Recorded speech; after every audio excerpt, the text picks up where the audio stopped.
What the J6 anthem is. It is a song that was sung by the J6 prisoners in Washington, D.C. Gulag. I know my friend Shane Jenkins was part of it.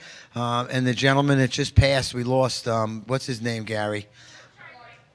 Bart Lively. Shively, I'm sorry. He was a Marine too, I believe. Right, so here's a gentleman that served the country, loved the country, went to J6 and was put into jail. I know they weren't treated right in jail. Every week we do a podcast here, Liberty's Cage, Prison Reform, with Shane Jenkins, who was in the West Tower when Roseanne Ballin was beat to death, right next to our friend Tommy Tatum, who's over here. We have a few Texans in the house. Anybody from Texas? Here we go. This is our Please Stand for Justice for All. It's our national anthem, sung by the prisoners and Donald Trump.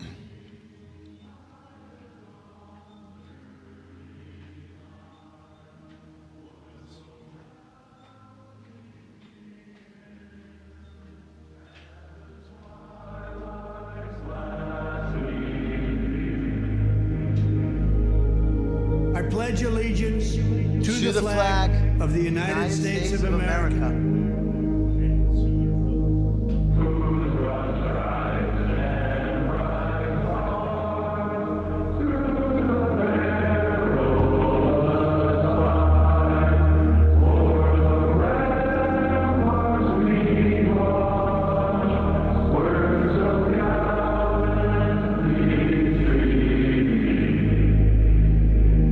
And to the republic for which it stands,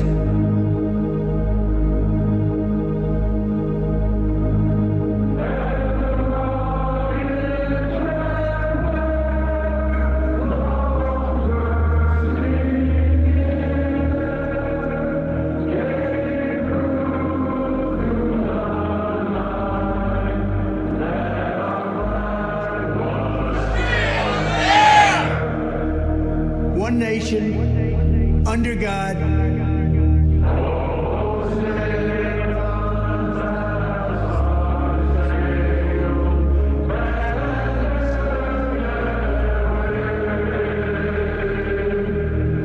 indivisible, with liberty and justice Justice for all!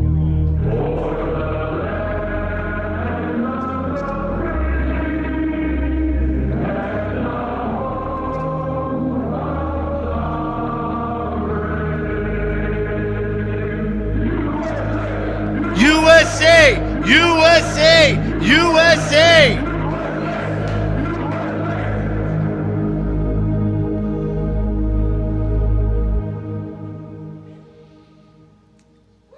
Wow. Thank you guys. Have a seat, please. Please sit down. We have something really spectacular for you tonight. Our friend over here, Gary McBride, had spent some time with us after the J6 house that we spent a lot of time in, supporting them. There was a house in D.C. that we filled Gary and Tommy and Mickey Whithoff and Nicole Reffett, Tammy Perryman. And we got the house so the families could go to court. The families could go visit their family in prison.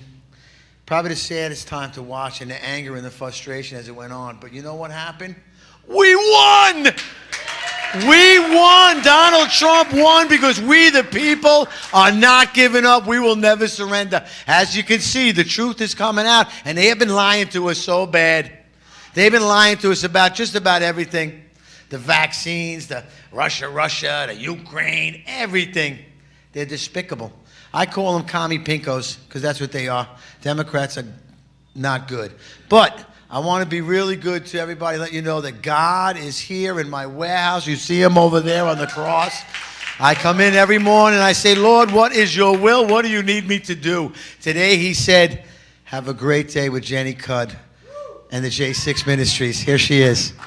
Come on out, Jen. Oh, you have that one there. Let me make sure this is good. It is. Are we on? We are on. Hi, y'all. My name's Jenny. I'm from Texas.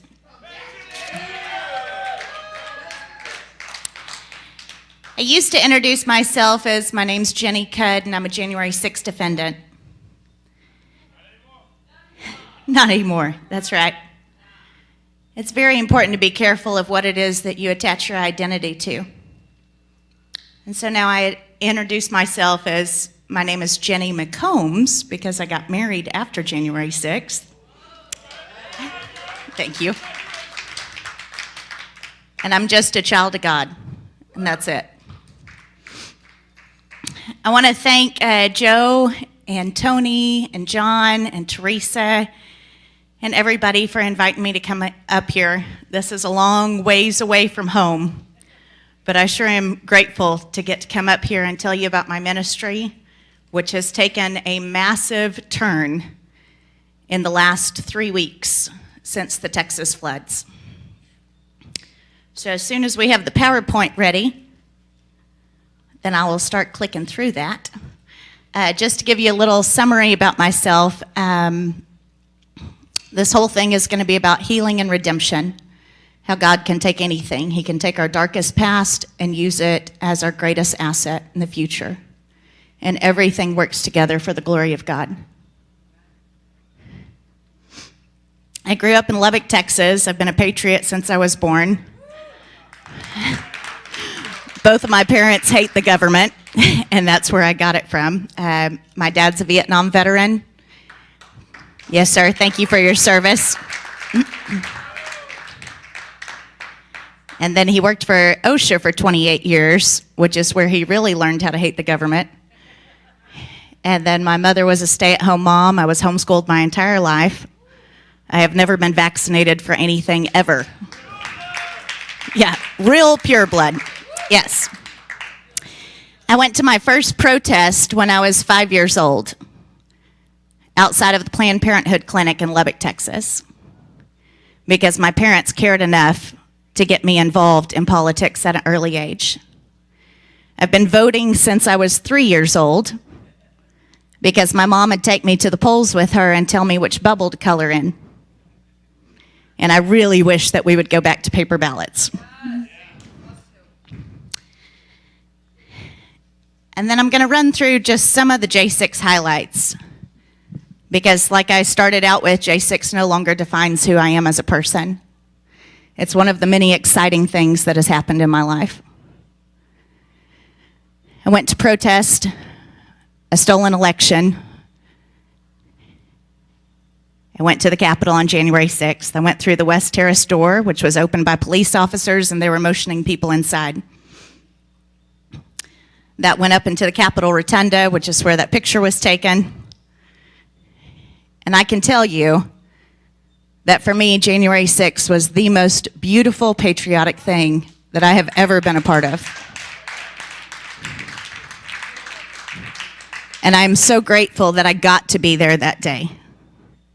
You know, I don't think it's any mistake that there was anywhere between 1 to 3 million of us that showed up that day and only 1,600 got prosecuted by the federal government.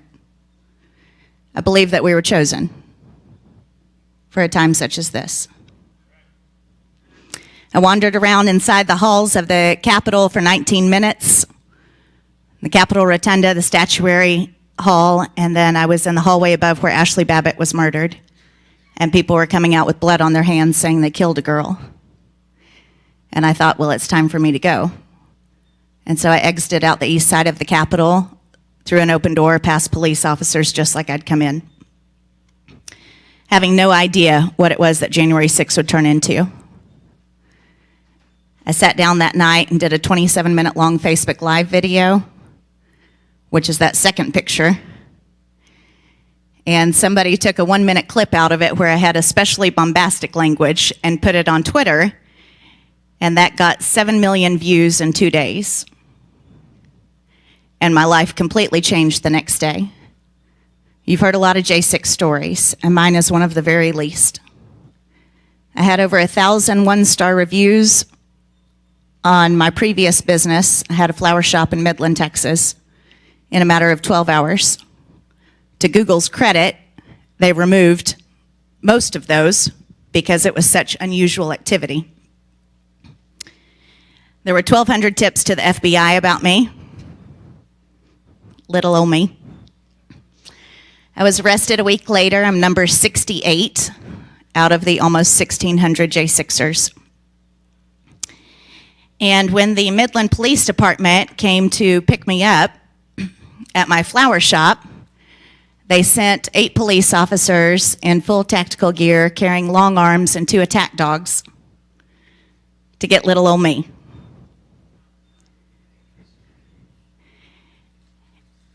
And I had it easy. I had it easy all the way through the January 6th prosecution and persecution by comparison to my friends who have lost everything. I was ultimately charged with 4 misdemeanors and the 1512 felony for corruptly obstructing an official government proceeding before Congress, and that carried a max of 20 years in prison. And so I took a plea deal for trespassing in the people's house. I was unaware that you could trespass in the people's house. And I was sentenced in March of 22 to 2 months probation and a $5,000 fine because my words hurt people, is what the judge said. I have one of the lightest sentences of January 6th. And that used to really bother me. And I used to have survivor's guilt. Because I would happily have gone to prison so that a father or a mother could have stayed home with their kids. But that's not how it works. And God doesn't make any mistakes.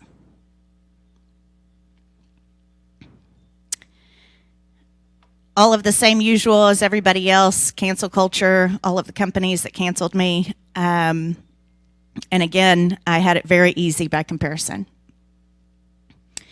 I started speaking publicly in January of 22, going to talk to any little patriot group or conservative group that would have me, and telling the stories of the other J6ers, of the 4 that died, and those who couldn't speak for themselves because their case was active and it wasn't safe for them to talk.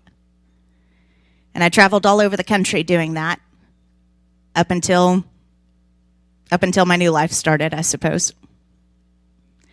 Raising money for different organizations like American Patriot Relief, my friends Mark and Jaleese Middleton, that helped the family so much.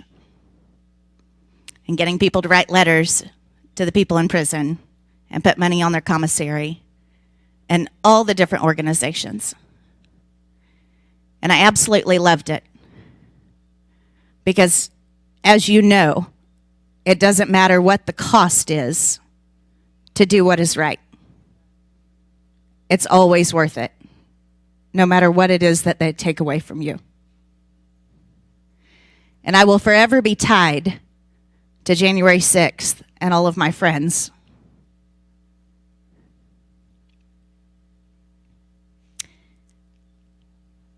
I've felt for a long time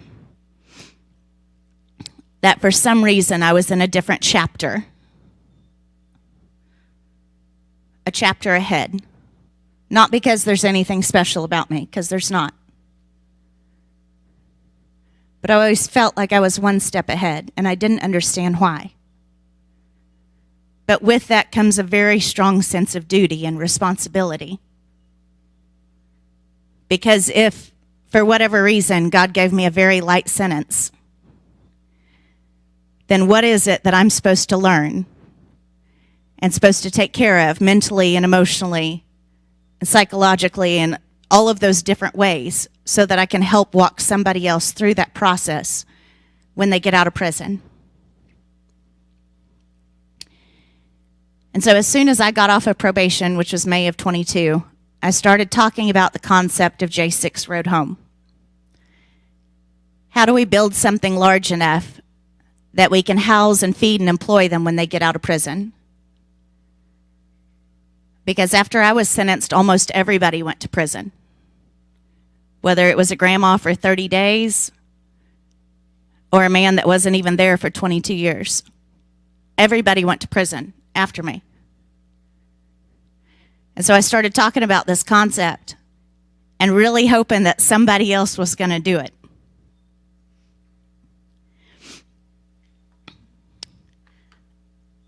my lifelong dream has been to live in Fredericksburg, Texas.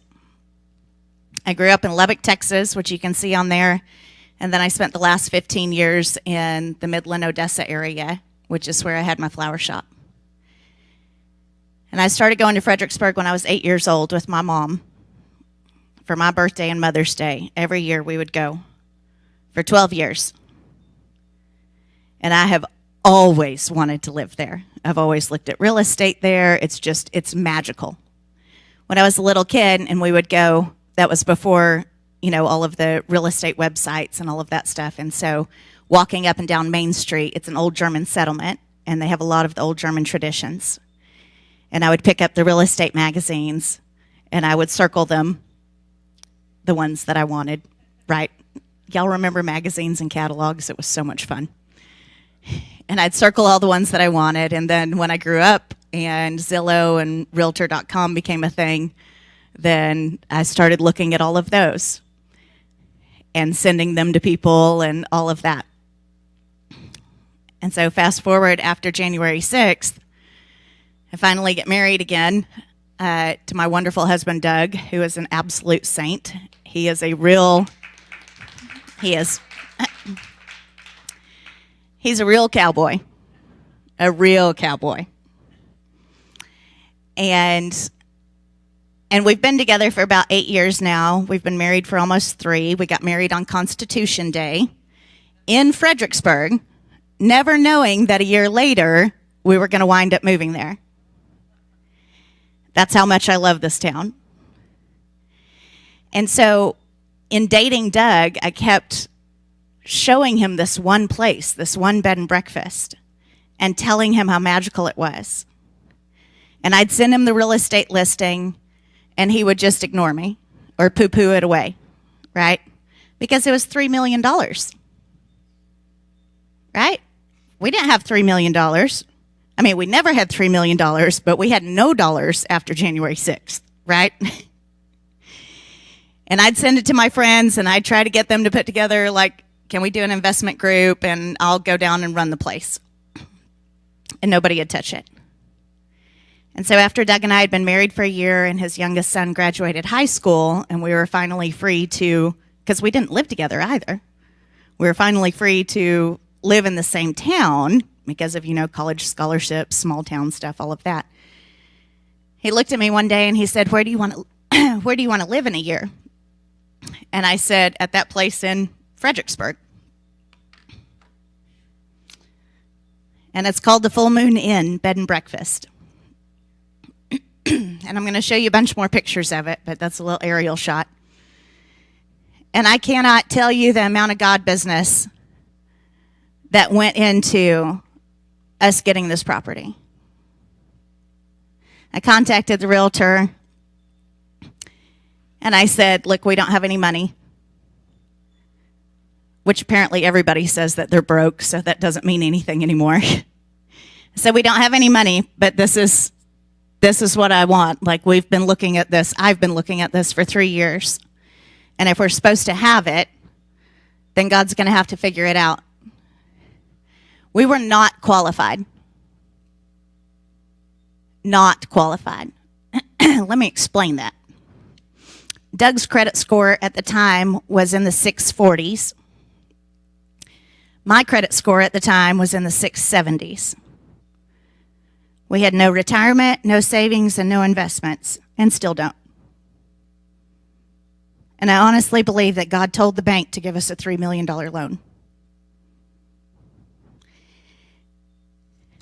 I'm a big believer in saying yes, no matter what. If you're convicted and you believe that you're doing what's right, then say yes and God will figure it out. And bet it all. Tony Robbins talks about if you want to take the island, you have to burn the boats so that there's no other option. And that's exactly what we did. And here's some more pictures of it. It's beautiful. It's, like I said, Fredericksburg is an old German town. 2 of the buildings on our property are original built on site in the 1860s by the German settlers. That's Civil War time frame. And they are much more well built than any of the other buildings on our property.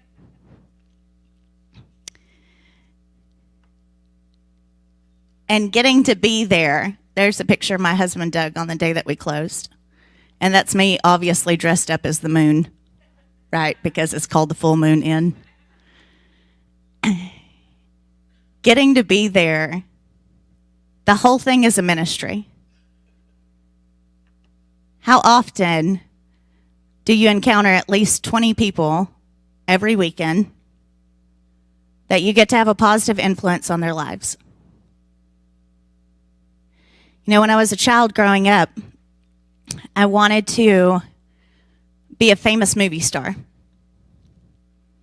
And I moved to New York City, and I lived in Hell's Kitchen in 2002 to 2003. I was 18 years old. Homeschooled, right, as naive as they get, and lived by myself in New York. And that didn't work out, and I thought that my life was over. I thought that I'd failed at my life mission. And then when I was 21, I moved to Italy, the country, and lived there for 2 years. I came back home, and I wound up going to school to become a therapist because I care deeply about people, and I want to help people. And it wasn't until almost 2 years ago when Doug and I moved out to the Full Moon Inn that I realized that at the bottom of it, all I've ever wanted to do is have a positive influence on a large amount of people. And I finally get to do that because we're a vacation spot. And whether it's the locals in the area or the people coming to visit us or the people that come to our bar, we have the 1776 bar, which is the most patriotic bar in Texas. And Gary is our second worst bartender. We're very proud of him. My husband is the first worst bartender. And it's like this, but on a much smaller scale. So it's really awesome to get to be here. I told myself as we were going through the process of buying this place that we weren't qualified to buy, right? Because God equips those that he calls. I told myself that once we got there, I would start dealing with my grief and trauma from January 6th. Because as somebody that loves the people, it's really hard to read thousands of comments calling me all the names that all of you have been called as well, and to see how my fellow January 6th defendants had their lives completely destroyed and everything taken from them. And if you don't let it out, it's going to come out somehow. And mine comes out through my skin. And so this showed up. That's what my hands used to look like. Both of my hands looked like that. I lost half of my fingernails. Both of my feet looked like that for 18 months. And we moved down to Fredericksburg, and my job is to cook and clean. And I had to wrap my hands and my feet every single day because they were open wounds. And I told myself that once we got there, I would start dealing with my grief and trauma. And so I had to. I didn't have any other choice. And I want to talk to you about forgiveness. Because as a Christian, this is a concept that we're aware of. I didn't understand how deep it went. I didn't deserve it, right? None of us deserved it when Jesus died on the cross for us. The people that I need to forgive also don't deserve it. And I hadn't been to church in 20 years. I always loved God, but I hadn't been to church in 20 years for all the same reasons that people don't go to church, right? They call it church hurt because it's full of hypocrites, right? One more won't hurt. Or because you got hurt by somebody at church. And Doug and I both hadn't been to church in 20 years, but we loved God. My hands and feet are in this condition, and I've tried everything I possibly can, and I've been to all the doctors, and nobody knows what it is. And I went and talked to this one pastor of a local church that we now go to. And I was telling him all my J6 stuff. And I had the American Gulag Chronicles book, and I was telling him the stories of all my people and everything. And at the very end of it, his wife walks in. And she hadn't heard anything that I'd said for the last 2 hours to this preacher. And she asked if she could pray for me. And she starts praying, not knowing anything from anything about me. And she starts praying over my hands and my feet and talking about why my hands and feet are injured. Because we're supposed to be the hands and feet of Jesus. And my hands and feet are messed up.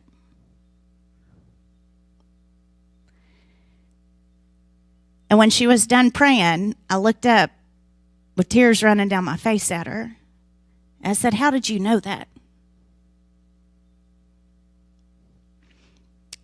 And she goes, "Jenny, I don't usually talk to people that I just met about forgiveness. But you have to forgive the federal government."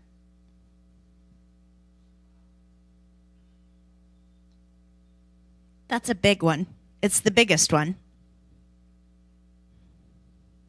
Because I don't care so much about what the federal government did to me. I care about what they did to everybody else. And it's an entity. It's a power. It's a principality. And I said, "Okay, I'm willing to do it." And so I got home, and it was one of the nights that a bar was open. And I went to my husband, and I said, "I've got to go down to the creek side, and I've got to pray to forgive the federal government. I'll be back whenever I get done." And I did the best that I could at the time. And I've had to go many more times after that.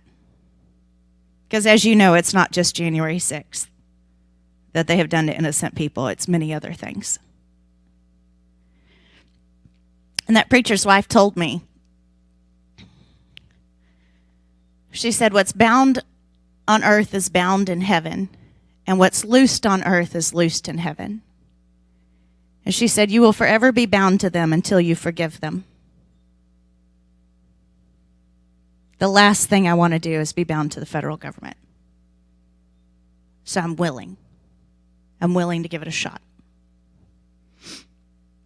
Soon after that, this little chapel is on our place. That's what made me fall in love with it. It's an old German-style chapel. It's solar-powered, and the light comes through the stained glass windows at night.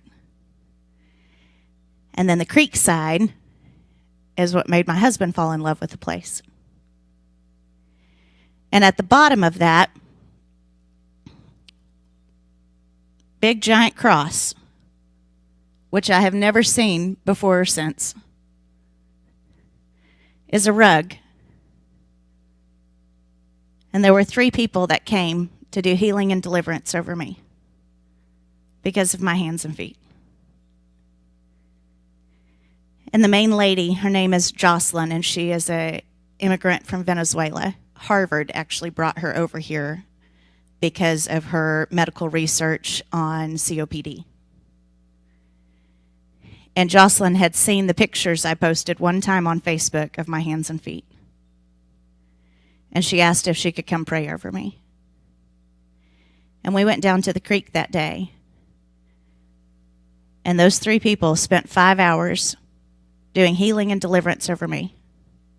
And it felt like 30 minutes. And after that was over, it completely changed my life. Because I no longer had the burden of January 6th. For the first time ever, I could speak about it without crying.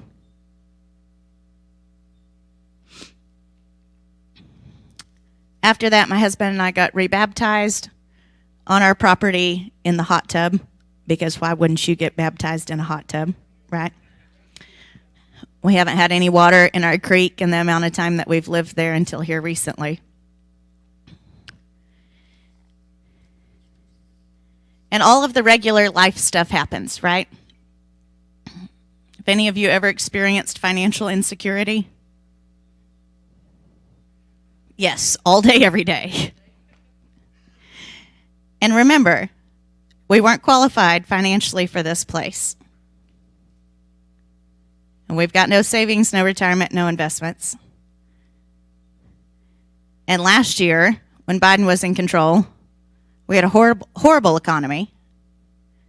And so people would come to stay with us for one night for their 40th anniversary, instead of normally it would be at least a weekend or 3 nights or whatever. And so we ran out of money. And I contacted the bank over a year ago asking for more operating capital so that we could continue to operate and pay our bills.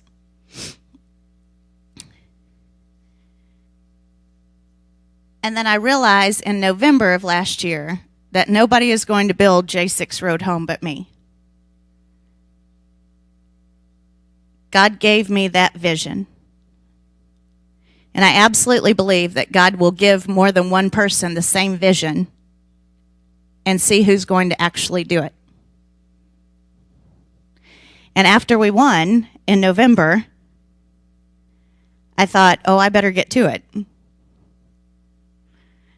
Because we knew, as J6ers, we knew that we were getting a presidential pardon. And so we go from election day to pardon day, and I need to start getting stuff built. And I've got no money and can't pay my own bills. But it's the right thing to do, and it's what we're supposed to do. And so this is part of the progress of J6 Road Home. To tell you the purpose of it, we are the only reentry program in the country to help J6ers get back on their feet. Thank you. To house and feed and employ them. And because of the relationships we've built in the community, we've got jobs all across Texas. Everything from construction to oil field to hospitality to, you name it. And so we put out a call and we did crowdfunding in order to build our first 2 tiny homes. So our goal is to have 5 total tiny homes on our property. And that way we can house anywhere from 5 to 10 J6ers. It's 3 months at a time. They have to have a job. They have to go to counseling. They have to go to church. And we work with them in every possible aspect as far as helping them get back on their feet.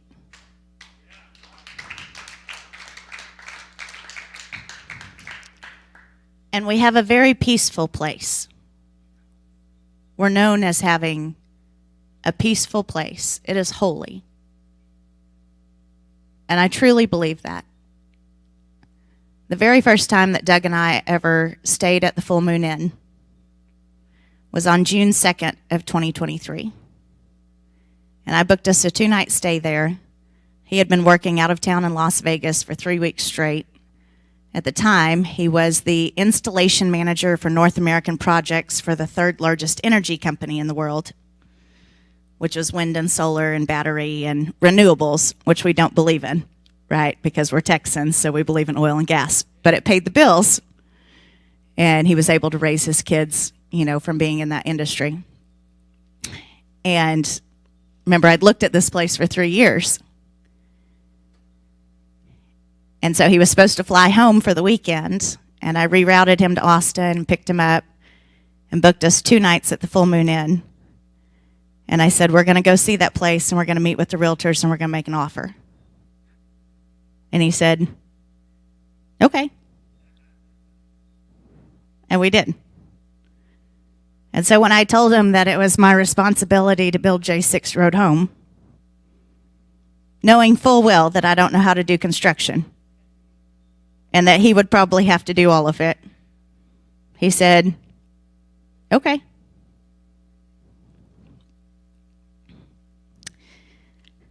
On January 20th, we got a presidential pardon. Now, not all of my friends have been pardoned. And I certainly hope that President Trump will fix that, because they're all good men. And so on January 21st, I honestly thought that we were going to have just a horde of people show up that didn't have anywhere to go. And we didn't, but it's trickled in. And I want to show you, that's what it looks like now, the two little houses. And that on the left side is the inside of Gary's house. And it's very country and rustic and beautiful. And my husband has done some wonderful craftsmanship in there. So I want to tell you about some of the people that have been with us. Tim, Dawn, Stephen, and Jeannie. Tim came to us real fast out of the gate from Florida. Dawn is a Texan, and Dawn was with us. That's inside of my 1776 bar. And Dawn was with us for 3 months. We introduced him to his employer, where he also got a girlfriend, which is handy. And then he moved out. The program was 3 months at a time. And he moved out just shy of 3 months into his own place in Fredericksburg, and is still working for the same company. Stephen and Jeannie moved in with us. They're a young couple from Kentucky. And they were a little bit faster. They lived with us for a month and introduced them to their employer. We have wonderful people in Texas, wonderful people. And they moved into their own place, I want to say, I've lost track of time, but maybe like 6 weeks ago. And when it comes down to it, I'm the one that benefits. And Doug's the one that benefits from getting to serve these people. Because I don't know when the last time was that y'all experienced a miracle. But there are signs and miracles and wonders every single day. And if you look for them, you get to see them a lot more often. And to get to be around people that are my people, that can finally sleep through the night, or quit having panic attacks, or get to go see their kids for the first time since all of this started, or get a job and be proud of themselves. It's an unbelievable thing to get to witness. One of the guys that's still with us, Josh,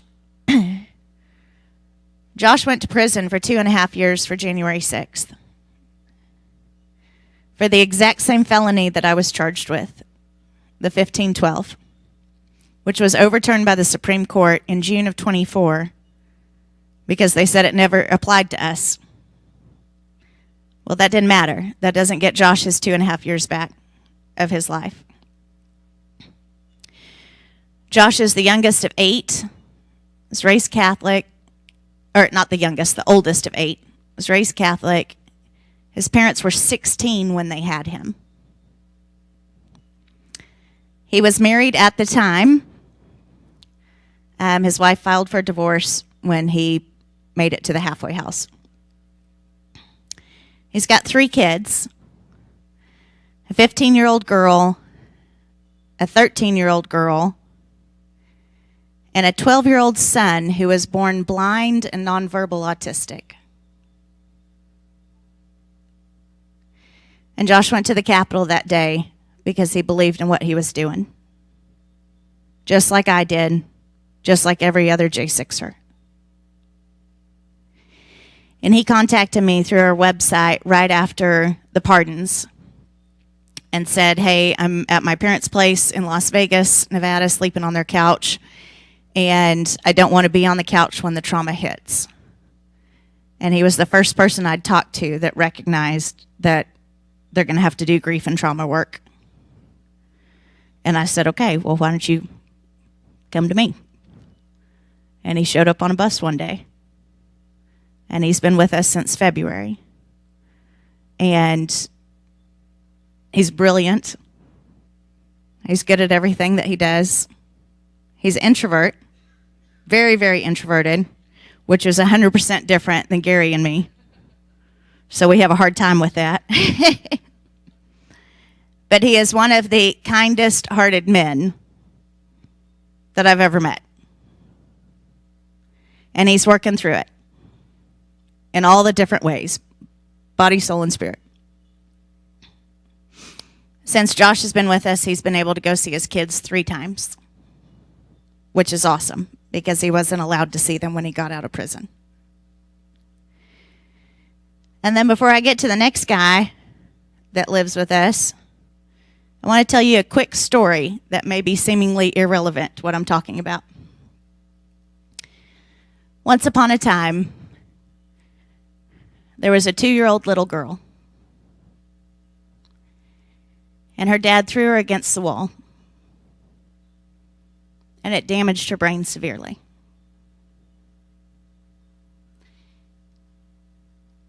And a 47-year-old woman who was not related to her chose to adopt that little girl when she didn't have to.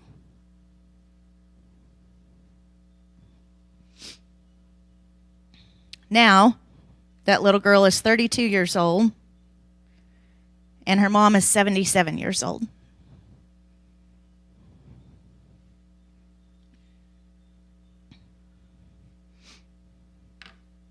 This is Gary. Y'all call him Gary.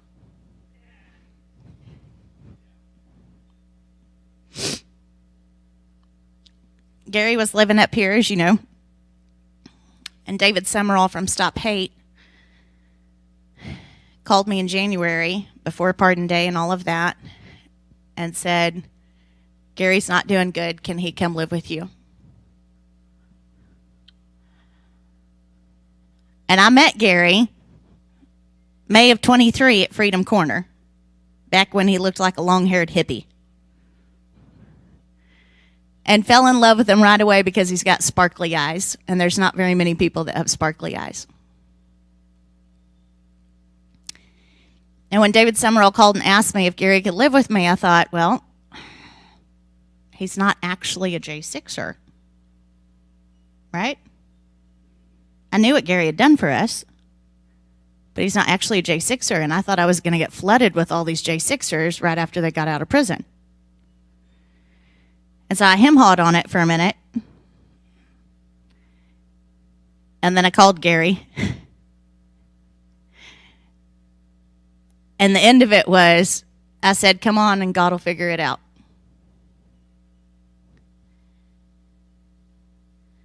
Because one of the things that I respect about Gary that I don't necessarily have with anybody else is Gary didn't have to be part of January 6th. He wasn't there that day. He had the skills to do video footage review and gather evidence from that and stole the 44,000 hours of security camera footage that's never been released to the public.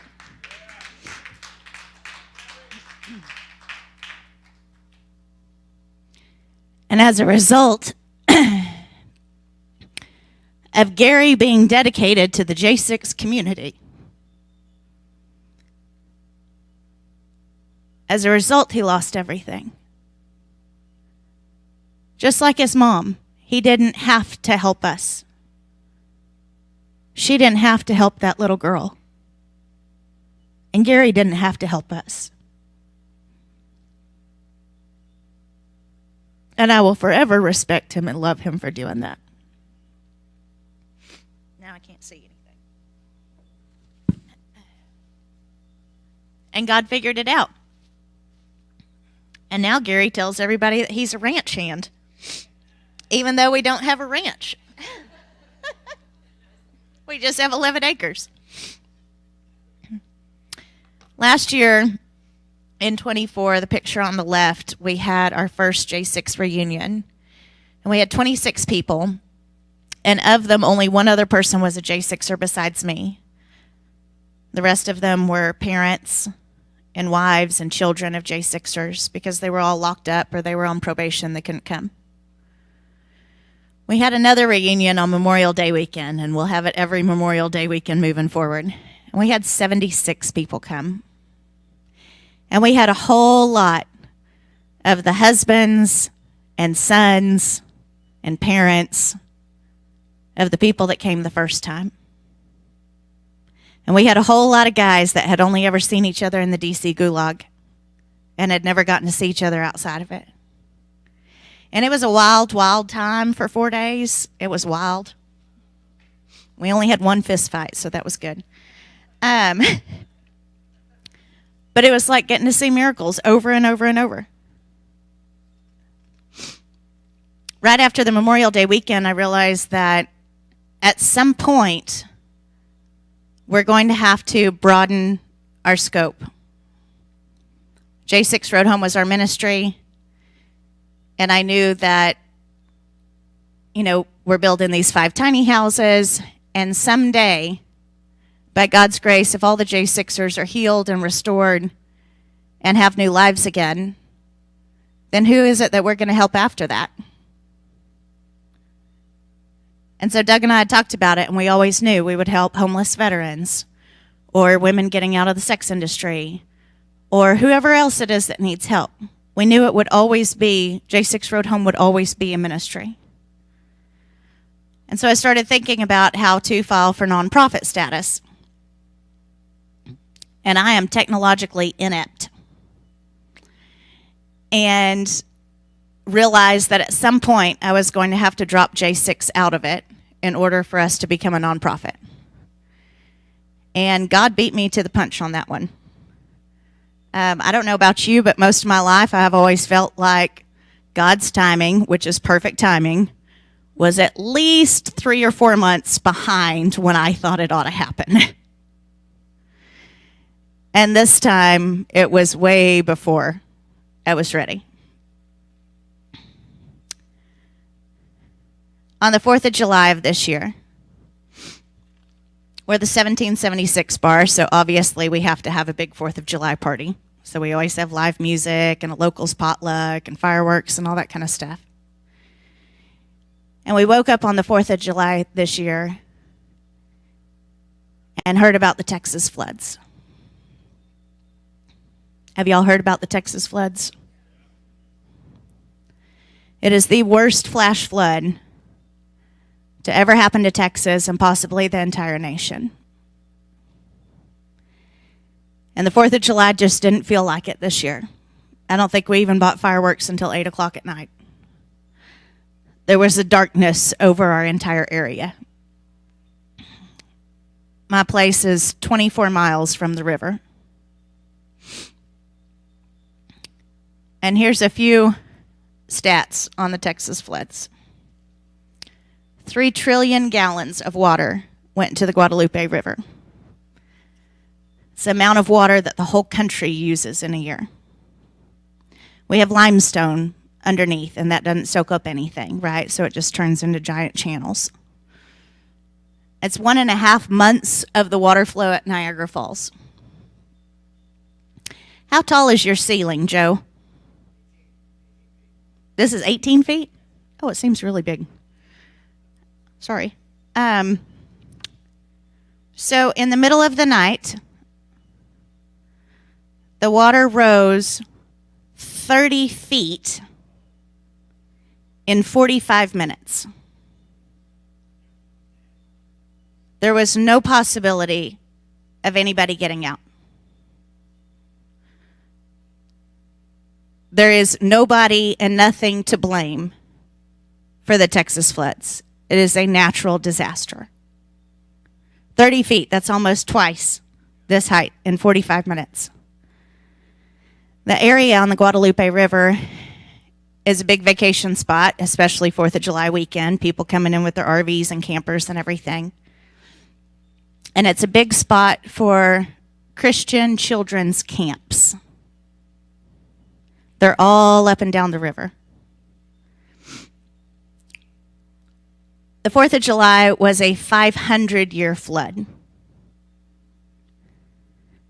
And like I said, the worst flash flood in known history. And I wish that I could show you videos of it because it's horrifying. These are our neighbors, just 24 miles away. And that call went out on the 4th of July across the country. And first responders and search and rescue workers and guys with heavy equipment and excavators and bulldozers and all of that, they just showed up. They got in their vehicles and they came and they didn't know where to go. But they knew that they had to come and help us. And they had no plans of staying anywhere. Everybody, literally, I'm talking tens of thousands of search and rescue people, were planning on sleeping in their vehicles or on the ground. Hundreds and hundreds of teams of cadaver dogs, of equestrian search and rescue workers. They got the call and they came because it was the right thing to do. They said yes. On July 6th, 2 days after the flood, some of my favorite patriots showed up at my place. Colonel Larry Brock, Lieutenant Colonel Larry Brock, Stuart Rhodes, and Richard Big O Barnett. And same thing. They knew that they had to come and help. And so they just showed up. Big O called me. He lives in Arkansas, and I went to his sentencing hearing. And he called me, and he goes, Jenny, I don't know where to go or anything, so I'm just going to head to you, and then we'll figure it out. And it was so nice to have them there. And there were so many other J6ers that showed up to help as well.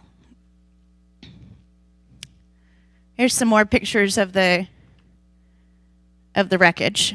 When you have water that goes 60 feet in the air, in some places where it crested, we literally still to this day have entire RVs, fifth wheels, and vehicles that are buried under 20 or 30 feet of earth. And we'll never find everybody. I don't care what you hear in the news. It was the greatest response. And all of these different search and rescue guys, I mean, I'm talking like national and international disaster relief teams from Heal Corp and Disaster Relief USA and Operation Airdrop and the Cajun Navy and the Rancher Navy and like huge guys that do this for a living. And every single one of them said they have never seen the response that Texas gave. Because Texas will take care of Texas. And one of the reasons why it was especially terrible is because of those Christian children's camps that were up and down the Guadalupe River. And almost immediately, it came out that there were 27 little girls that were missing just from one camp. The death toll is way over, well, the real death toll is at least 300. All of those little girls died in the middle of the night while they were at church camp.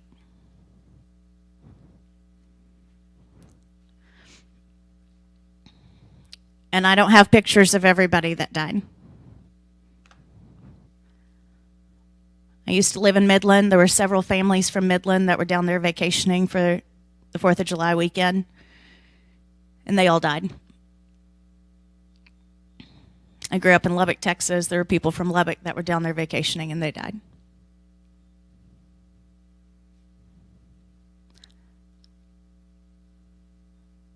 It's at least 100 children, small children.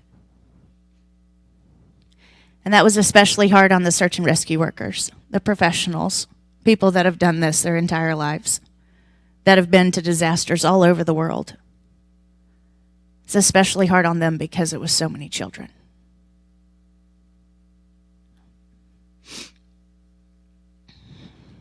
On July 5th, the day after the flood at 9 a.m., I put this flyer out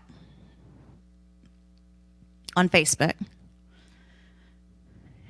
and said that we can house at least 20 search and rescue workers, first responders, or victims for free for several weeks. I have 8 suites that I rent out, and we can max capacity sleep 24, 25. And immediately, I got a call from Heal Corp, which is the International Disaster Relief Company. And they said, we need all of your spots. What would you do? Because the first thing I thought was, well, I'm not going to turn anybody away. If one company needs all of my spots, then there's a huge need for this. And so I went back on Facebook and I started asking other B&Bs and hotels and private owners that might have an RV in the driveway that they don't use, or a tiny house that they rent out, or whatever, and started asking other people in our communities if they would be willing to donate their lodging to search and rescue workers. And they did. And as a result of the generosity of strangers towards other strangers that they're never going to meet,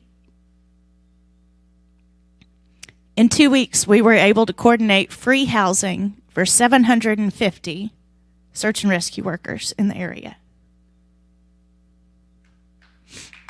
That's a big deal.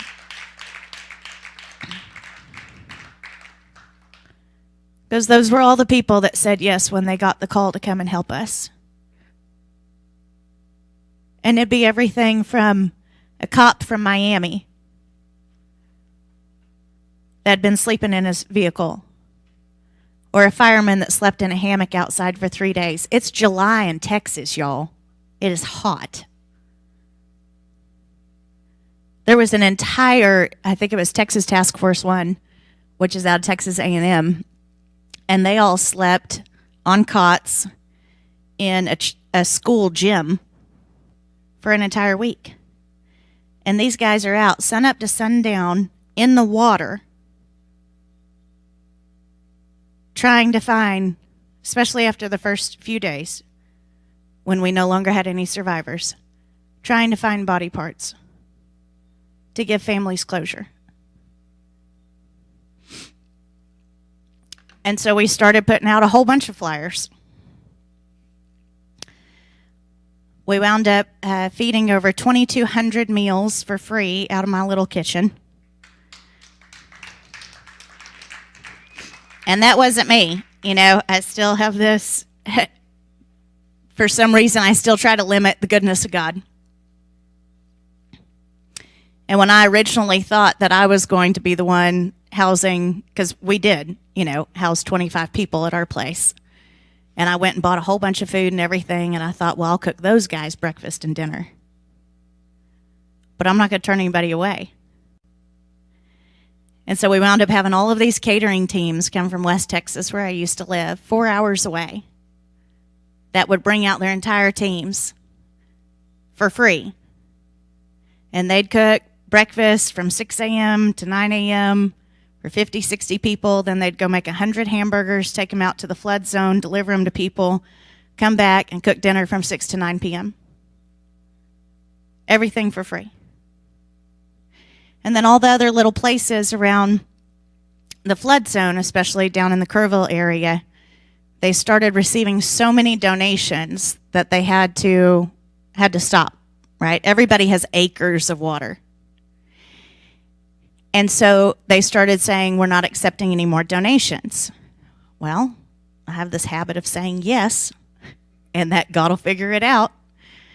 And so I started telling everybody to bring them to us, because the reality is when something terrible happens, and I've seen this with January 6th over and over and over, when we're in the news, people care about us, right? The anniversary of January 6th, or when we got pardoned on January 20th. And as soon as we fall out of the news cycle, nobody cares anymore. And the same thing is going to happen with the flood. We're already out of the news cycle. And so if people want to give, you should accept it. And so we turned into a refugee camp, a soup kitchen, and a distribution center. And my poor husband is also an introvert, and I just invited the entire planet to our house. And one of the coolest things that has ever happened to me is a company called Operation Airdrop called and said, hey, we've got all of these pallets of everything. Do you want them? Because everybody in Kerrville is saying no. And I said, oh, absolutely. And so they started figuring out what all was going to me. And then they called back and they said, well, the National Guard wants to bring you a Chinook helicopter. It wound up being 2 Chinooks full of palletized supplies. Can we land on your property? And it's the only time that I thought, damn, we've got too many trees. I said, you can't land here. I'll figure it out. So I called a winery down the street because we're like the Texas Wine Trail area. And the winery's like, oh, absolutely. Well, they wound up landing at the Fredericksburg Airport, which was fine.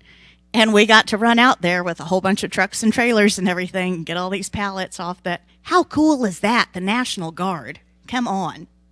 Oh, it was so cool. And then the picture on the right, that is a giant food bank out of Burleson, Texas, which is probably at least 4 hours away from us. And it's from the Open Door Church. And I happen to know the pastor there. And he sent us almost immediately 17,000 pounds of food. And then he also sent us 90 chainsaws. 90. That's 3 pallets of chainsaws. And on Tuesday, he's sending us a brand new skid steer. And has just helped out immensely. And so we set up underneath our pavilion all of these supplies. I mean, we had chainsaws, shovels, pickaxes. If I put it out there on Facebook that we needed socks because they're in the water, right? The search and rescue guys, and so their socks are constantly wet. And I'd put it out that we needed socks. We still have at least 1,000 pairs of socks. And that's awesome because somebody's going to need them, right? These are some of the catering teams that came out of West Texas in order to help us. Every one of these got to our kitchen at 4 a.m. to have breakfast ready at 6 a.m. Did that, started making lunch, took it out to the flood zone, which is horrifying, and then came back and did dinner. Every single one of them for days and days and days. The amount of donations that we got, and I'm just a little B&B, right? And I had a very specific ministry before this. We had a group of children from a Christian school many hours away that took brown paper bags and drew on them Bible verses and everything on the outside. And then they'd fill them with toiletries, toothpaste and toothbrush and deodorant and everything, so that we could give those out to the victims. We'd have people send us through Amazon 1 pair of socks. Those were my favorite because it reminds me of the Bible story where the widow gave everything that she had at the church, and God could magnify it so much more than somebody who had so much.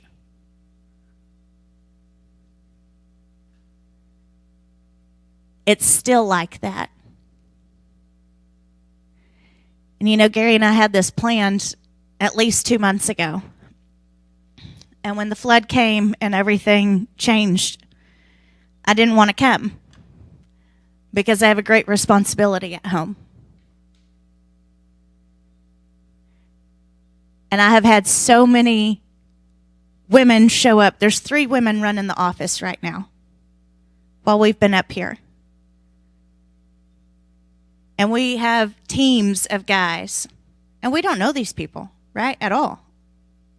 We have teams of guys that show up with trailers And we do supply distribution runs in a 2.5-hour radius around our place to any little volunteer fire department or tiny church or orphanage or pregnancy center, anybody that needs anything, right? And it has forever changed me because I do not care who you voted for. And I don't care what you believe in, because you're people and you're hurting. And that is my heart. I have been diehard in politics my entire life. And I love it. And I love the fight. And I love protesting. But this changed me. Because these are regular people just like me and you. That's my friend Harry. He's a 78-year-old Vietnam veteran. And if you're a Vietnam veteran, I will give you anything, because I just love him. And that's Harry's house in the middle. It's completely destroyed by the flood, and that's all his insides of his house outside. And one of Harry's neighbors had to force Harry to come out during the flood because Harry wanted to die.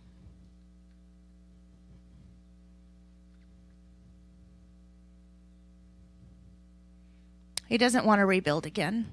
He's tired. And he just lost everything. Somebody else gave him that RV. And unfortunately, that RV is parked where he can see. That's his view, is all that mess. And he's never lived in an RV, and he's 78, and he's got leukemia.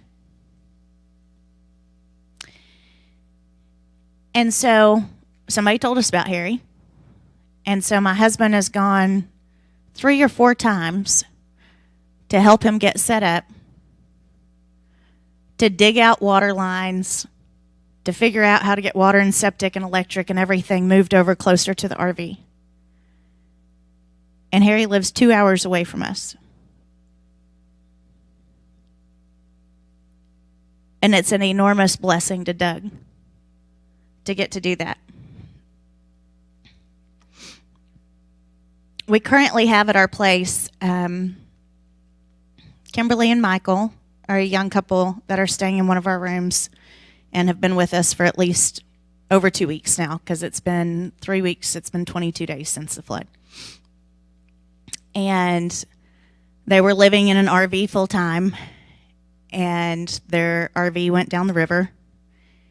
And she works for Salvation Army as a cook, and he works in construction.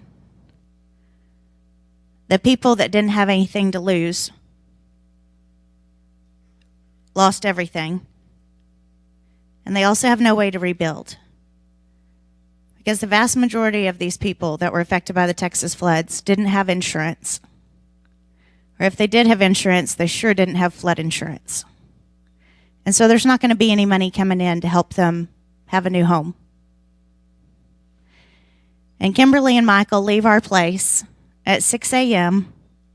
to drive back to Kerrville, which is 45 minutes away, to work all day long, and then they go and help all of their friends that lost everything. And then they come back to us at maybe 9 or 9:30 at night. Wayne is an older man who's been with us for 2 or 3 weeks now. And Wayne's wife was hurt real bad in the flood, and she was in the hospital for a week, and then got moved into a rehab center and for her shoulder and the things she had surgery for. And Wayne's a good old boy, wears suspenders and everything. And he's an older man. He doesn't need any help. He doesn't need any charity. Doesn't need any of that stuff, right? And for the first week that he was with us, I didn't know that he was with us. And I kept asking Doug, I'm like, is Wayne really here? Because if not, I'm going to give his room away to somebody else. And he would pull up at night, and Doug would go over there and ask him if he needed anything. He never needed anything. And he's warmed up a little bit to us, and he's got a good support system. He's got insurance, so he's going to be able to rebuild their home. He's got a great church group. And right before we left to come here, we were sitting outside on the patio one night visiting with everybody, the search and rescue workers, everybody that's at our place now. And Doug, my husband, walks up to me with this wad of money, and I mean like a wad of money. And I said, "What is that?" And he goes, "It's God's money. Give it to God's people." All right. So I go put it in the money bag. Find out later that Wayne got his first FEMA check in. And that was $1,450 that he gave to Doug, and Doug refused 3 times. And he said, "No, y'all are doing God's work. It's from the government. Right? Use it to help somebody else." That tears me up. The celebrities at our place are Dean and Rosalia Burks. Dean is an 80-year-old Air Force veteran.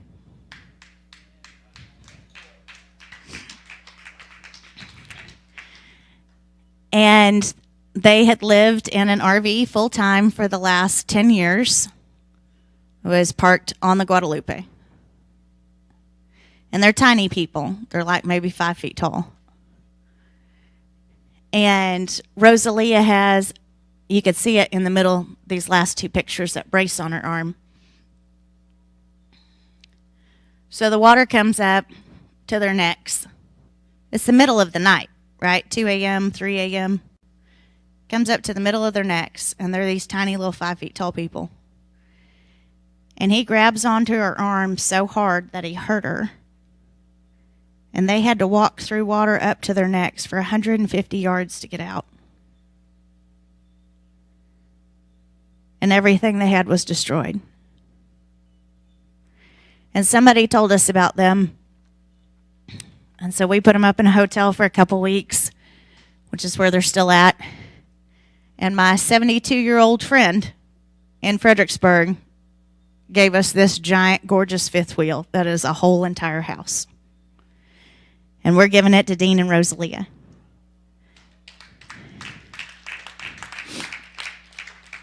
And one of my favorite things about them is because it's, obviously an emergency. So she lost her good glasses.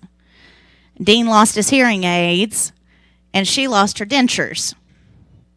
They all went down the river. And so hopefully next week, we're going to have that RV delivered where they're going to live. And they've been to all of the right doctors and ordered all the things. And we're going to show up with her glasses and his ears and her teeth in their new house.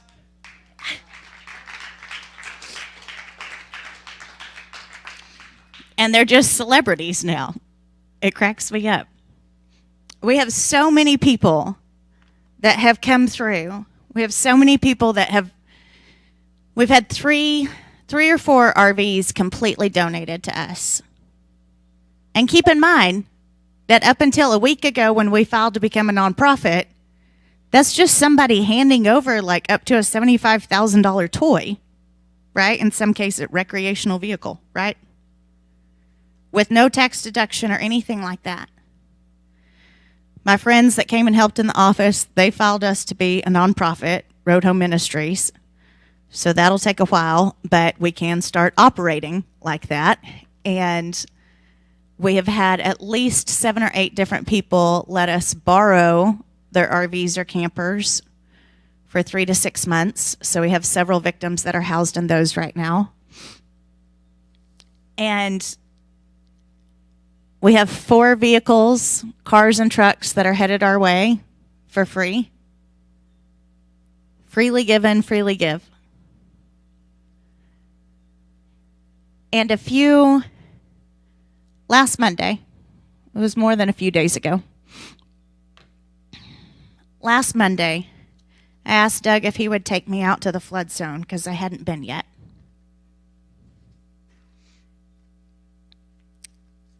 And now that we have moved from the search and recovery efforts, which were so crazy and chaotic, And please pray for those people, because what they experienced isn't normal. We had a team of equestrian search and rescue girls.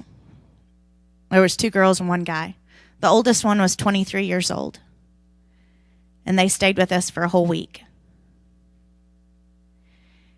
And on one of those last days that they were there, you could hear them at night out on the patio. They'd get dinner, have a couple beers, go sit outside, and start visiting,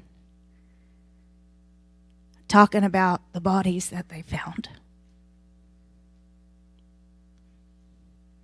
And their babies, right? 23 years old is the oldest one. And they're finding other babies.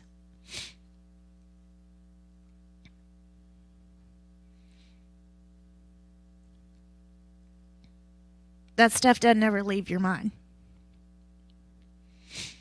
We got a lady, Kimberly, who's now a good friend of mine. She actually also got a presidential pardon, but not for January 6th, for other weaponized government nonsense. And she's a professional disaster worker. Tough as nails. And that last day she stayed with us, she said that she found the top of a child's skull while she was out working that day.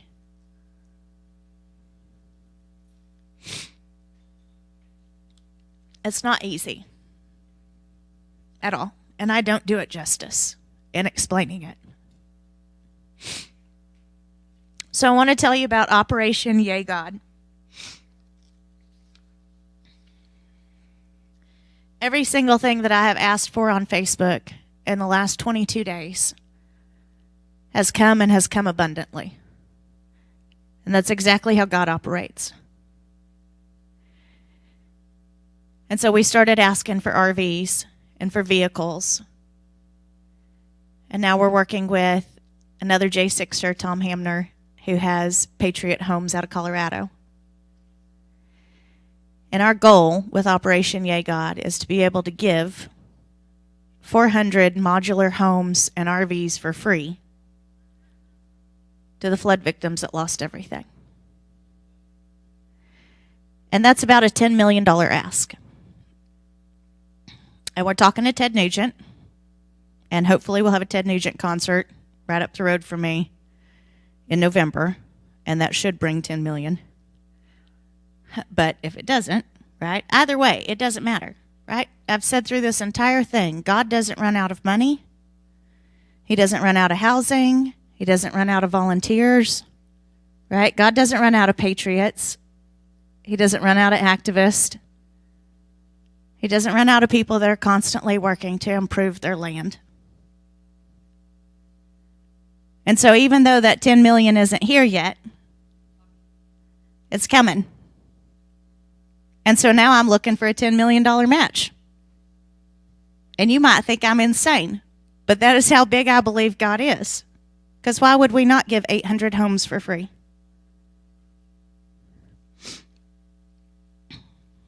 You know, one of the things our founding fathers did was pledge their life, their fortune, and their sacred honor. And that's something that I try to live up to all the time. Every single thing it is that I have was given to me by God. All of it. So why would I ever hesitate to give it to somebody else? It's not actually mine, right? I'm supposed to steward it while I have it, but it doesn't actually belong to me. And that is 100% how we view our property. We just get to be there. Nothing has been, is, or will be impossible for God. It's not always his timing. Right? Those 4 years after January 6th until we got pardoned were hell. For not just us, but for the advocates, for the families, for the children. Over and over. And then by God's grace, there's almost 1,600 of us that got something that most people will never get. Right? We're not rapists or murderers or anything like that Biden pardoned. We're just patriots. That's a miracle. And it's so easy to forget that because we keep living our lives every day.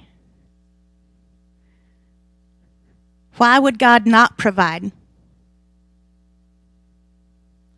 The only small thing in the equation is me. The need is massive, and God is much bigger. And so I'm tickled pink to be able to say that we are now officially Road Home Ministries out of Texas.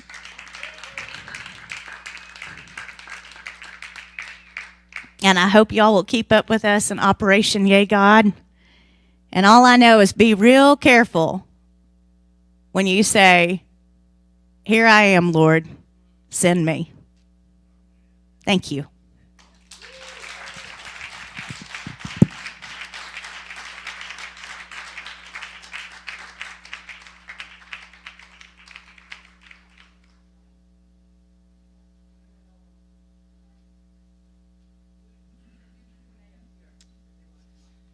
I have a lot of questions. I know somebody out there will have some questions as well. So if you want to come up here, we can. It is live, so we'll come up on the. All right. Does anybody have any questions that they would like to ask Jenny or Gary? Anybody? Gary, come on over here. I totally have more. Because I have a question for Gary. This was your tiny house for a long time. Now you live in a real tiny house because I saw the room. I've got AC. Yeah, is that what they have in Texas? January 6th brought a lot of people together, and I am just completely blown away, Jenny, that it was only a few weeks ago that July 4th was here. And when I heard that they weren't coming because of the flood, or they possibly wouldn't be coming because of the flood, I didn't react other than I hope things are okay. I don't know where you were in there. Was the houses wiped out, or where was this Gary floating down the river? Is he all right? He was. He let me know, and then he also called me and texted us and said that you are being so open and following God's word to your home. And yes, it was designed, I see, for the January 6th. And our friends that lost everything in January 6th, but now it is way more. The Road Home Ministries that it has evolved in is complete miracle. I mean, I can see that from where I'm at. To think that Jenny was going to come here and we were going to help our January 6th friends that were persecuted, prosecuted, lives destroyed, but it's way bigger than that. And her ask for $10 million is large in our minds. We don't live in that world at all. But I believe you're going to get that $10 million, and I believe that you're going to get $10 million on top of it, because what God is doing now to this country and to the people of it is opening our eyes and taking the blanket that they threw over the top of us, the way they lied to us all the way through. And if you're around tomorrow afternoon, we will be showing a great documentary that basically will expose all of that. America in the Dark by Chris Carter, who happens to be right over here. Thank you, Chris. I look in the crowd and I see another great patriot, Jamie Crow. She's live streaming over there. Jamie Crow has been down on the corner a lot, right? And I have a beautiful blanket in my office that Jamie made for me, and I use it a lot. And there's a picture of me with it wrapped in me. I just and this is her shirt too. She gave me too, right? She shows up at it anyway. I don't know how she gets around it. She does it. She does it from the power of God. It's amazing.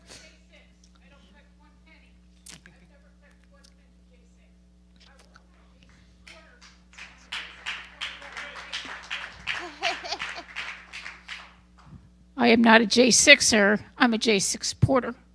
I supported J6 probably for the last 5 years, when somebody said, come to Washington, D.C. and support Mickey Whitehoff, which is Mama Mickey to me.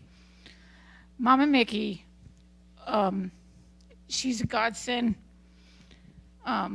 She supported all of J6 through this horrible, horrible thing that has happened. And then when I went to President Trump 2 years ago on Labor Day, I saw him at Bedminster, and there's a J6 flag over there that's hanging off the car that I asked President Trump, please sign the J6 flag for me. He said, anything for you. And I said, what's the one thing you want me to go back to J6? And he says to me, tell them everything will be okay. I went back, we went back, David Valentine went back, and he told J6 this, that they were going to get pardoned. And they were like, yeah. You know, that was my wish. And President Trump came through with that. When President Trump makes a promise, he delivers. From day one. And as Mickey, when all these J6ers got pardoned, and we all stood out in front of that jail for hours, you know, because they wouldn't let them out.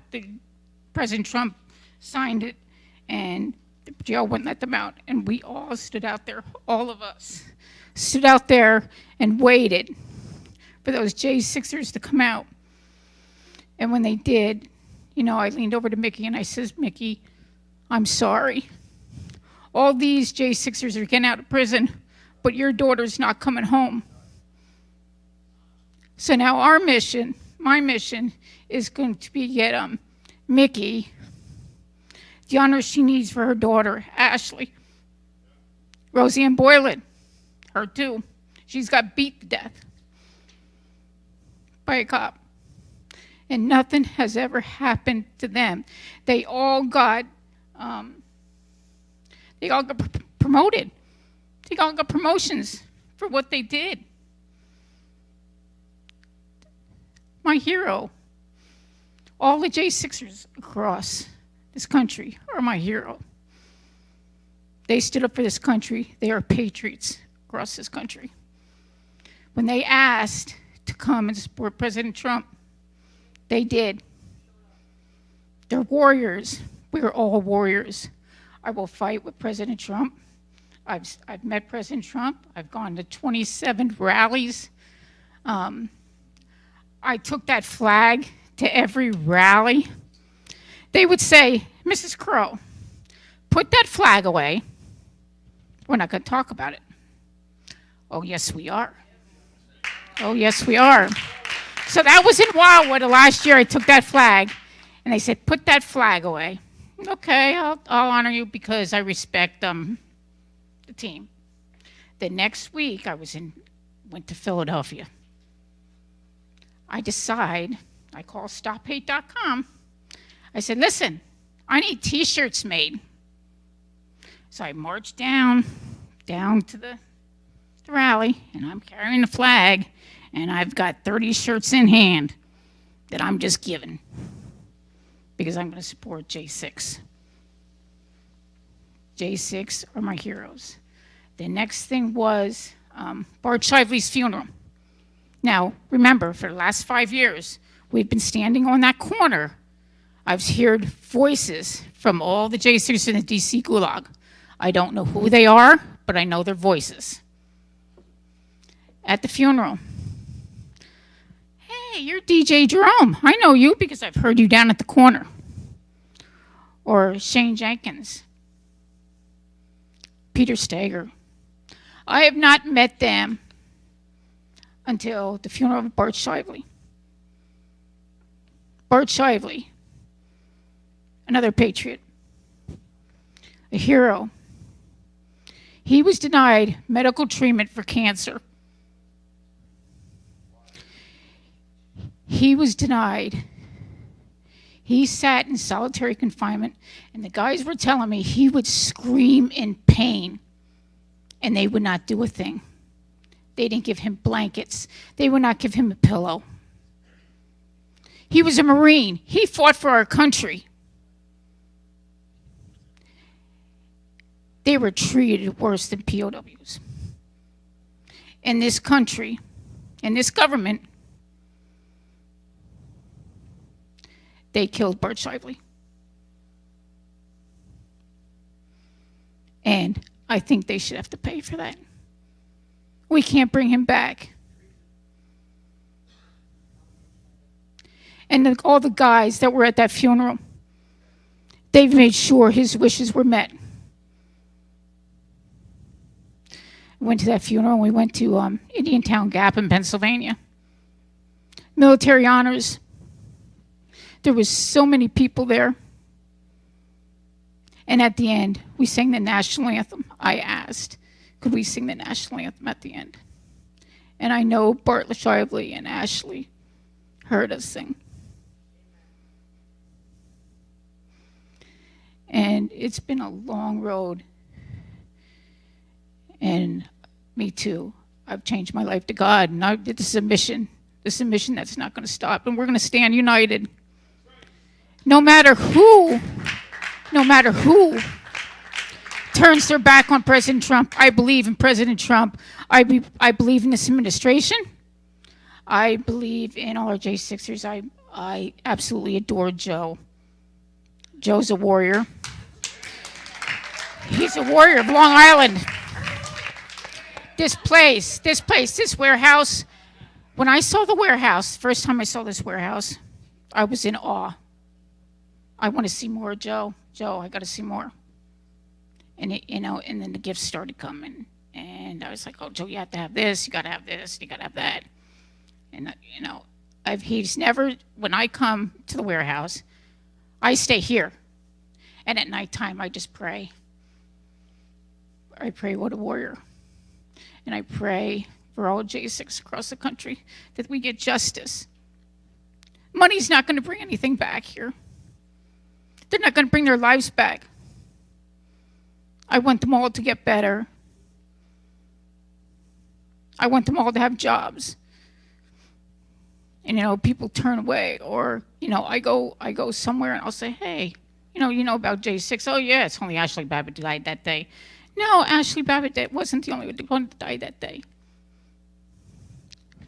It changed my life, and I would hope it changes the country. That January 6th will never ever happen again. And there should be a national day for January 6th. I would have to pray that Jamie Crow can forgive the government. I don't think it's going to happen. It can. It can? That's like moving a mountain. God forgave y'all, so you can learn how to forgive the federal government too. You know, It's not Jenny easy. McComb. Back here, we got a Jenny, few. previously Cud, now Jenny McCombs. Yeah. Well, we have a veteran over here from Vietnam. Yes, sir. Yeah. Two veterans from Vietnam. Thank you for your service. And you mentioned respect for Vietnam. I'm assuming, and I know because I heard what you said about your dad as a veteran. My dad's a Vietnam vet. My Uncle Joe was also in Vietnam, and I'm a big fan of the Bravo Company of the 101st Airborne, 3rd of the 506, that was in Vietnam and Cambodia. Those are my people. So thank you for your service, and welcome home. Here's your peoples back here. Thank you, Jenny. The First Lady. Got any questions? No questions, just love and respect. Thank you, Jenny. Thank you, Tony, what for you having do. me. And Gary, thank you for what you do. Yes, Sorry I very didn't let amazing. Gary talk at all, but we call him Waterworks McBride down in Texas. I can believe that one. Hey, over here we got another J6er. He was on the west wing, didn't go on the east side. Like you said, the east side? He was on the side where Ashley was. No, I was on murdered. the west side. West side. I was on the west terrace. Tommy Tommy was down at the west tunnel. But still, we were like this far apart. It's all west side, and Yes. the reason people distinguish between the sides is they were completely different worlds. Like Yes. people on the east side had no idea anything happened until they saw it on TV. And also on the west side, you could literally have a woman murdered beside you 3 feet away and you not realize it. Right. And I met Tommy the exact same time that I met Gary and Mickey and Nicole and everybody on Freedom Corner in May of 23. And just like Gary, Tommy has done a world of good to help other J6ers and to get the information out there. Thank you, Tommy Tatum. Alba's a friend of ours. She's one of my faith leaders here. And she has something to say. I know it. Well, I have to say, Jenny, you're my new hero. Thank you. I love you. God bless you. That $10 million is coming and more. Yes, ma'am. We call it forth in the name of Jesus. It is coming. And God bless you for the work that you do. And you are an angel on this earth. I love you. You have just inspired me. You're amazing. An amazing woman. God bless you. Thank you, Alba. She's beyond amazing. Hey, I was happening to walking across over here in my VIP couch over here. This is the VIP couch. And Alex over here says she might know Gary McBride. Well, I follow her on Instagram. And You can. Yeah. Gary, here's the one that was looking at you. Here she is. Yeah. And you posted about this event, and I'm like, oh, I'm going to be here this weekend. See him. I flew in from Texas. My family's here. My siblings are here. Who's your family? My sister, my younger sister, and my younger brother. Christina and Greg. 3 Patriots. Yes. Greg was here for the General Flynn event. Anybody here for that too? Yes, I came. That's all. Jenny, you are amazing. Hey, Sue, what's going down? Sue's going to be a new committee man once she sues the GOP, because both Sue and I went out to make a difference. We went out to our neighborhoods, and we wanted to be committee men and women. I know the difference. I know what a woman is. So we had to go out and get 5% of the number of homes that were Republican in there, and it didn't take me long to figure it out that the only homes I was going on was the ones that had the flag outside. Made it real easy for me. I had a couple of bad experiences. One I thought was a friend of mine. I pull in, hey, how you doing? Get off the property. Goes in my van. Huh. Sue, what's going down? Not much. Just trying to do my part, trying to make a difference. Jenny, you're amazing. You really are. I'm speechless. You're such an inspiration. Thank you. We can't thank you enough for everything you do. It's really special. Thank you. Sue's a great patriot. She's very humble, but she's on the front lines. It's not me, it's God. And what you do is just as important. You know, I used to say this all the time to people. God gave all of us the desires of our hearts for a reason and the different things that we're passionate about. Some people are on the front lines fighting for unborn children. Some people are fighting for animals. Some people are fighting against human trafficking. Thank goodness we all have different things that we're passionate about, because it takes every single one of us getting up every single day and going out to build the kingdom of God on earth and to serve his people, which, like it or not, is all of the people, in order for us to actually make a difference. So don't ever let the news get you down or 100 losses get you down, because every single thing that we do matters. And none of it would happen if all of us weren't involved doing something. So thank you, Sue. And every hair in your head has been counted. Over here, hey, did anybody get a hamburger or a hot dog? Well, ooh-ah, simplify. Don made that. What do you got, Donald? I thank you, Teresa and Joe, for telling me about this and meeting such a marvelous woman that's doing so much for our country. Thank you. He served our country. He's a Marine. Thank you, Donald. He's a Marine. He's a Marine. James Justice, undercover New York. He's been following the America First West. He shares everything, and you're pretty excited, too, to be here. Absolutely, absolutely. First of all, I want to thank you for everything you're doing.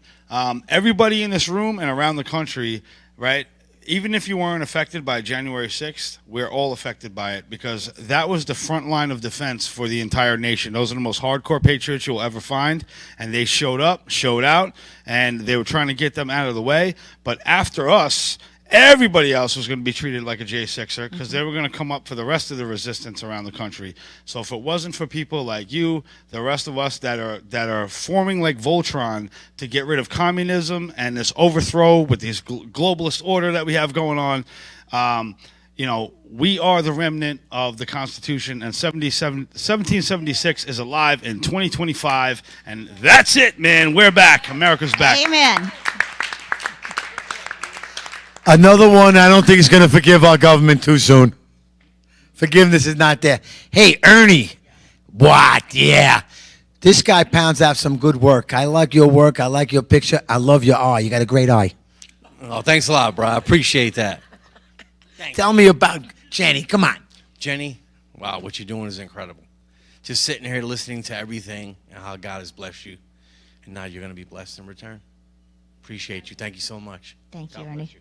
Bring your lady down to see me in Texas. I have a feeling we're all going to go down there. I like the idea. Toby I don't know Wan. when CPAC is in Texas, but allegedly it's next year, and San Antonio? Dallas. Well, y'all better come for an extra week on top of that then. I'm like 4 hours from Dallas. Hey, over here's the Ultra Maga Store. If you ever seen our commercial, the Ultra Maga Store. It's on the corner over here. You know what I like? We should maybe pound out a Road Home Ministries t-shirt. What do you think, Toby? Okay, sounds good. Wayne is the one that does all the work, and Toby does all the yelling. Yes, that's correct. See? Yay. Yay, God. Operation Yay, God. Thank you. If there's anybody, we got some new people. You got a comment you'd like to say? My man from New Jersey, right? Is this the Jersey team? The Jersey squad? The Jersey squad. You're talking to one of them. And we hold the line for President Trump at our Bedminster corner. And let me tell you something. We're not going to give up that corner to anybody. We've had Antifa try to trash it, Black Lives Matter, you name it. But we are not giving up that corner for Trump. Trump's been down there several times, and he's told us to hold the line personally for him, and we will. And for everybody else out there that thinks they can take over our country with all this ridiculous nonsense going on, good luck. Come and take it. Amen. I don't think that's happening. Forgiveness of the country, huh? Not on that guy. What do you got, my friend? You know, George Washington said, you cannot call yourself an American if you subvert the word of God. And that part in the party on the left, the other guys, they've subvert the word of God way too many times. So let's take our country back. God bless America. Thank you. Look at these great patriots over here. They're amazing. Matt Kochman, a good friend of mine.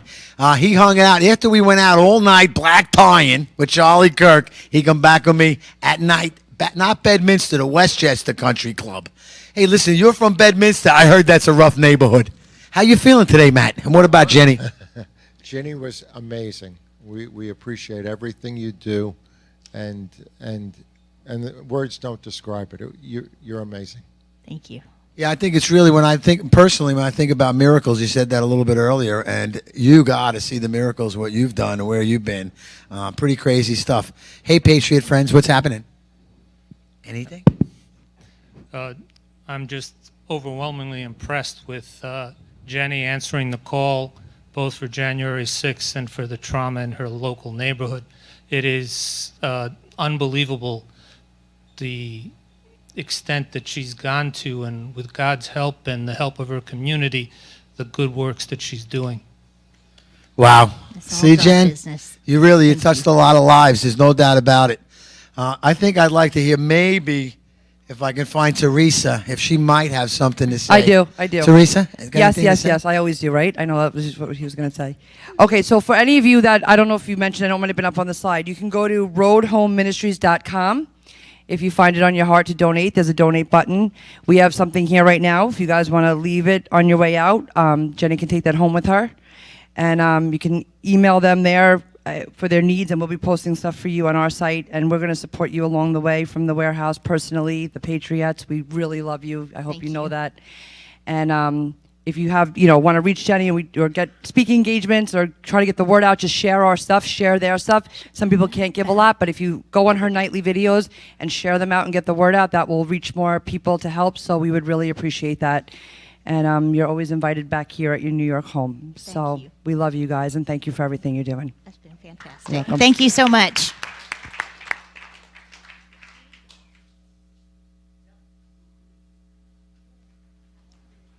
All right, control room, we can put some music on. Everybody, that concludes this. But if you want to hang out for a little bit, say hi to Jenny. We're going to put some music on. And thank you so much for being here, guys. God bless. Oh, sign it. Sign the flag. That's awesome. Same with Gary. Gary Gary never signed that flag? Well, let's get signing.